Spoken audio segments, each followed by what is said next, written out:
এই কবরটা হলো দেওয়ার হাজির, ওনার নানা দাদা নাতি ছেলেমেয়ে এগুলো বাড়ি সবগুলোই হয়। তা আমি তো অতটা বেশি কিছু জানিও না, বেশি বলতেও পারি না। হ্যাঁ, আর যেটা শুনছি ওইটা বলতেছি। এখানে ওর পাশে 2টা আম গাছ, একটা কাঁঠাল গাছ ছিল, মোটা মোটা অনেক বড়। তো ওর পাশতে মাটি দিয়েছিল।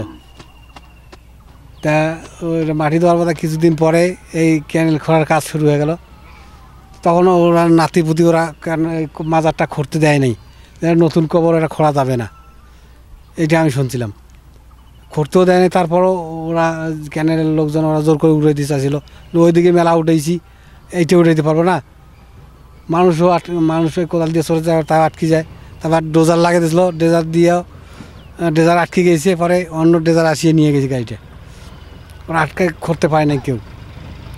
পরে শুনছি যে ওই যে ড্রাইভার ছিল ও জোর করে নাগে দিয়েছিল, মারা গেছে কিছুদিন পরে।